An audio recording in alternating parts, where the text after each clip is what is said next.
गीत की शादी रॉकी से होती है। रॉकी और लकी दोनों भाई जिनका आपस में बड़ा प्यार होता है। अरे वाह भाभी, क्या खाना बना है। अब तो घर में ही होटल वाला स्वाद रोज मिला करेगा। अरे लकी, तुम अभी जानते नहीं हो मुझे। तुम बस डिश का नाम बोलो, मैं तुम्हें इसी किचन में बनाकर खिलाऊंगी। चढ़ा रहा है तुम्हें ये, और तुम भी ना। गीत रॉकी के छोटे भाई को दोस्त की तरह मानती। वो रॉकी के साथ उसकी भी जरूरतों का ध्यान रखती। लकी, ये रहे तुम्हारे कपड़े, धोकर प्रेस करवा दिया है, अलमारी में सजा लो। अरे रख दो ना भाभी अलमारी में भी। हाँ हाँ, सब भाभी करेगी तो तू क्या करेगा? रहने दीजिए ना माँ जी, शादी हो जाएगी तो खुद ही सुधर जाएगा। अरे रहने दो यार, तुम दोनों मेरे कपड़े यहीं पे रख दो। एक कपड़े अलमारी में रखने को क्या बोल दिया, शुरू हो गई। एक दिन, रॉकी सुनिए ना, कल जल्दी आ जाना, मुझे मायके जाना है, या सुबह छोड़ दीजिए और शाम को लेकर आ जाना। अरे नहीं नहीं, कल तो बिल्कुल पॉसिबल नहीं है, कल मीटिंग है। तुम लकी के साथ चली जाओ ना, और उसे कह देना कि शाम को लेकर भी आ जाएगा। लकी भाभी को लेकर मायके जाता है, शाम को लेकर भी आता है। आते वक्त, लकी, तुम्हारे लिए मैंने एक लड़की देखी है, बहुत सुंदर है। अच्छा, क्या बात है भाभी, मुझे भी दिखा दो, और उससे भी पूछ लो कि मुझसे शादी करेगी ना। इतनी सुंदर होगी तो मुझसे क्यों शादी करेगी भाभी? अरे वाह, क्या बुराई है तुम में, इतने अच्छे हो दिखने में। हाँ, बस अपने भैया से थोड़ा कम हो। हाँ भाभी, आपको तो भैया से अच्छा कोई लगता ही नहीं है। लकी, तुम्हारे भैया हैं ही लाखों में एक। रात में दोनों घर आते हैं, लेकिन थोड़ी ही देर में उनके घर रॉकी की मौत की खबर आती है। हे भगवान, ये क्या हो गया? मेरा बेटा मुझे वापस कर दो।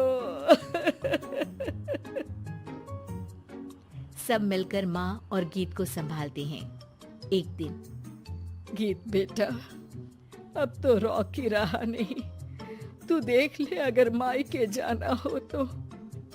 गीत कुछ नहीं बोलती और कमरे में चली जाती है।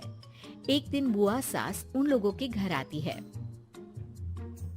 अरे भाभी, किसकी नजर लग गई आप लोगों के घर में? मुझे तो लगता है कि इस लड़की के ही पैर ठीक नहीं है, तभी तो आते ही हमारे घर का चिराग खा गई। बुआ सास की बात सुनकर गीत को रोना आ जाता है। वो अपने कमरे में जाकर जोर जोर से रोने लगती है।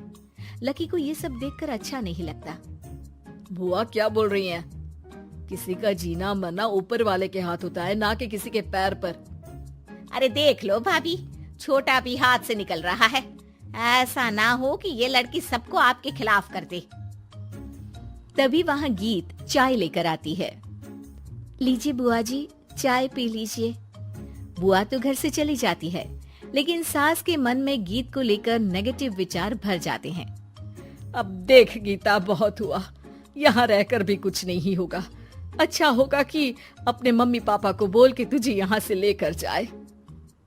और गीत अपने मायके चली जाती है, जहाँ आस पड़ोस के लोग कहते हैं, अरे रे, बेचारी की शादी के 2 साल ही हुए थे, लेकिन पति नहीं रहा।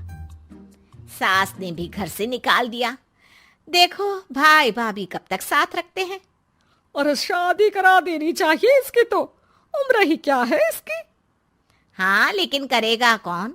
एक तो शादीशुदा, ऊपर से कलंक पति की मौत का। तभी वहाँ लकी आ जाता है और वो पड़ोसियों की बात सुन लेता है। लकी, तुम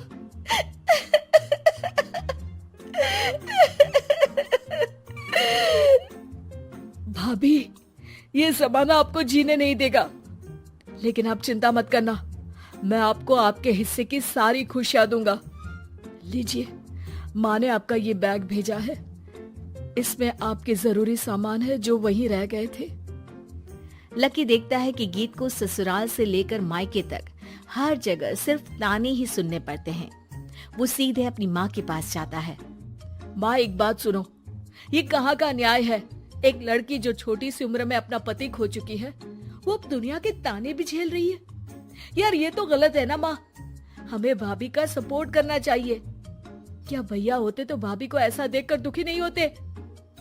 अरे देख लकी, ये समाज ऐसा ही है, और भैया होते तो गीत की ये हालत होती ही नहीं। बिना पति के औरत को तो ये सब झेलना ही पड़ता है।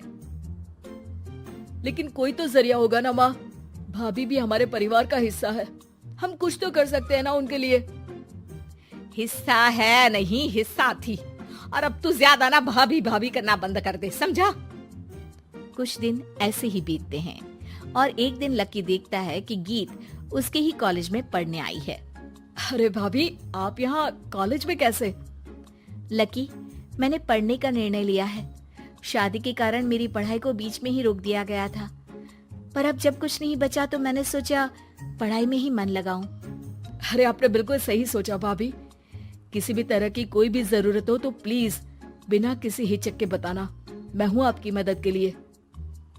लेकिन कहते हैं ना, गीत की जिंदगी में सब कुछ बहुत दिनों के लिए ठीक नहीं रहा और एक दिन क्लास में, अरे ये विधवा है, इसकी तो शादी हो चुकी है। क्या बात कर रहे हो?